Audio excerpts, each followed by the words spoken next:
Nah, di badan, lemak yang nempel di bawah leher, di lengan, di pipi, di perut, itu namanya triglycerid. Nah, triglycerid itu adalah tiga rangkaian fatty acid atau asam lemak dengan gliserol. Gliserol itu bahan bakunya dari gula. Kan kalau nggak pakai gula nggak bisa otak. Bisa. Otak itu bisa makan dari asalnya lemak yang disebut keton. Jadi makanan buat otak tuh dua, gula dan keton. Bagaimana caranya mengurangi lemak di badan Anda? Ya, banyak cara untuk mengurangi lemak di badan Anda. Yang biasa kita lakukan dengan mengurangi jumlah kalori.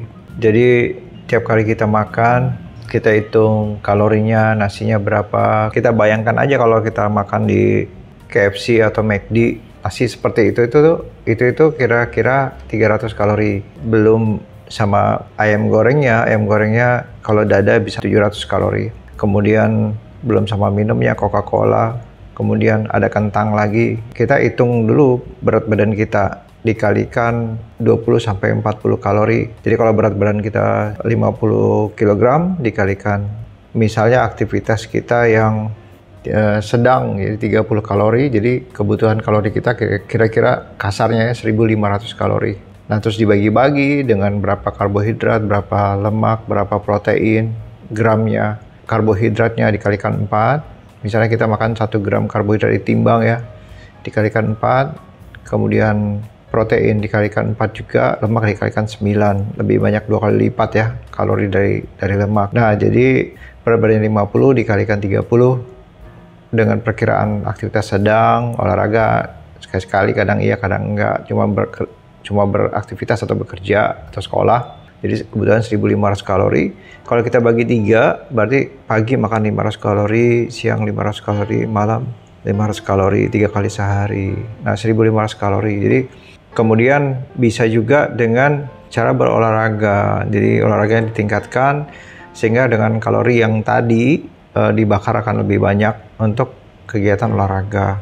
Cara lain yaitu dengan cara tidak menghitung kalori, tapi dengan cara mengerti apa yang menyebabkan badan itu gampang menyimpan lemak. Sehingga kita tahu cara mencegah badan menyimpan lemak, dan kalau kita mengerti, artinya kita bisa tahu gimana caranya badan akan mengeluarkan lemak. Atau kalau kita lihat daging lah, daging itu ada lemaknya ya. Kalau kita makan sate ada lemaknya, lemak itu kita sebut triglycerid. Nah, di badan, lemak yang nempel di bawah leher, di lengan, di pipi, di perut, itu namanya triglycerid. Nah, triglycerid itu adalah tiga rangkaian fatty acid atau asam lemak dengan gliserol. Gliserol itu bahan bakunya dari gula. Nah, jadi untuk menyimpan lemak di badan kita butuh gula. Gula yang disebut gula itu bisa dari makanan yang kita makan. Makanan kita makan, jadi misalnya dari karbohidrat. Karbohidrat itu contohnya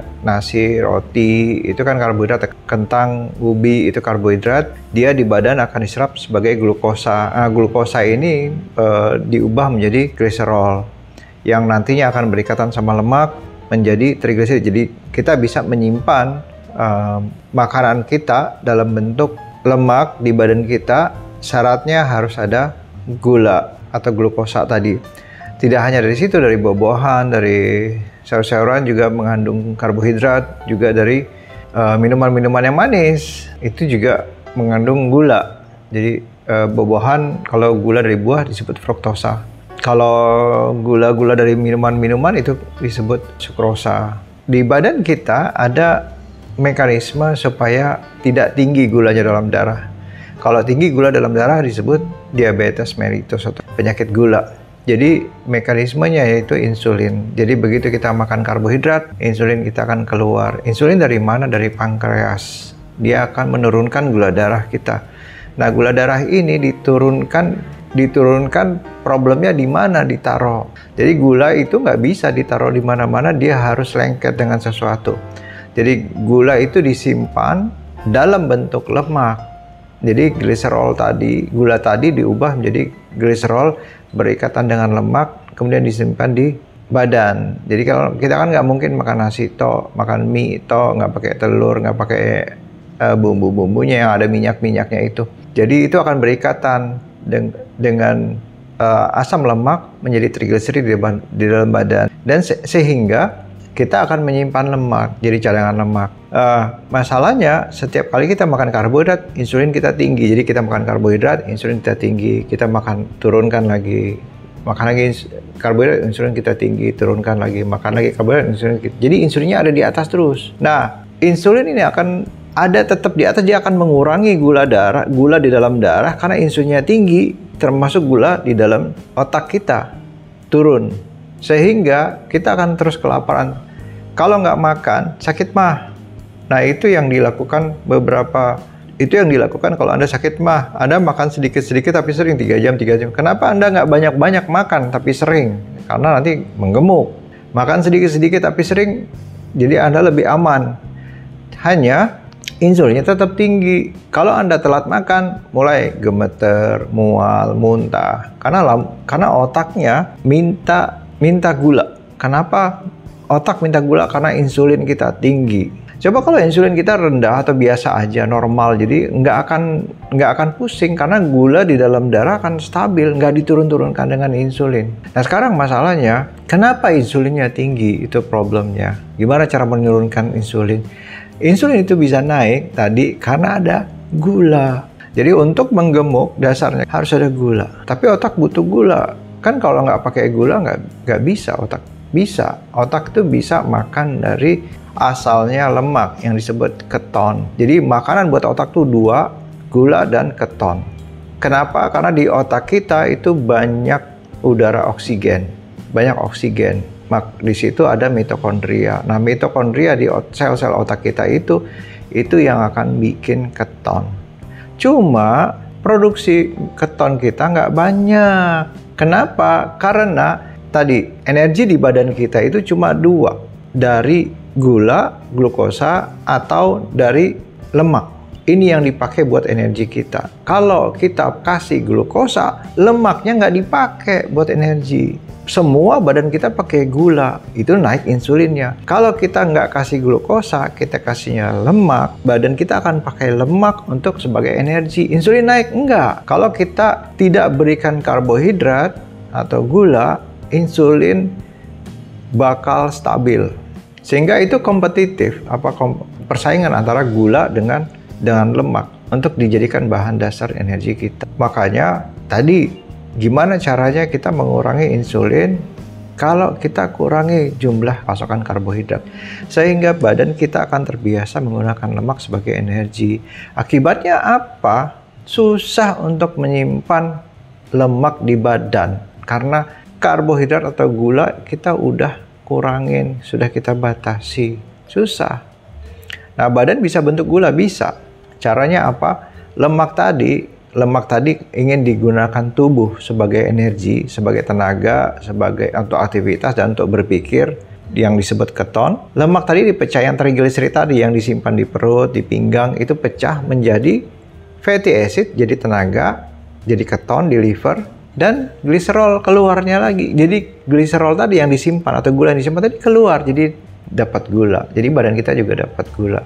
Nah, yang lain, apalagi yang meningkatkan gula di badan kita kalau kita tidak makan karbohidrat, bisa meningkat dengan stres. Hormon yang bekerja adalah kortisol. Kortisol dia akan pecah banyak lemak, sehingga gula akan meningkat. Insulin juga akan naik.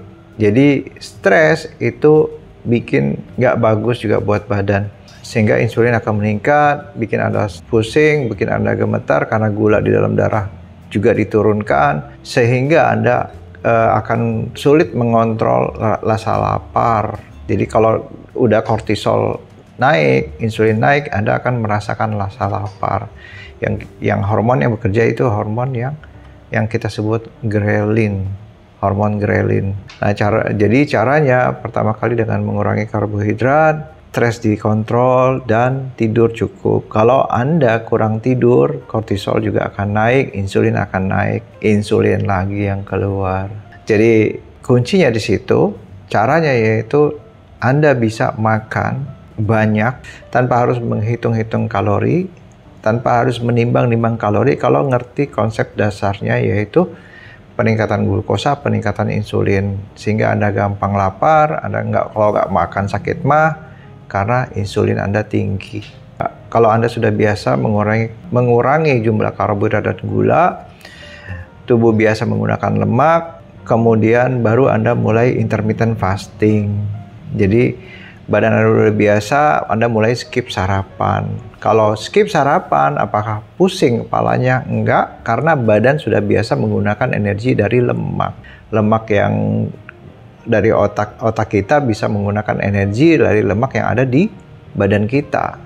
Itu yang kita sebut keton, itu untuk otak. Lemak akan menurun di badan Anda karena berkurangnya pasokan atau nutrisi dari luar yang mengandung karbohidrat untuk menyimpan lemak.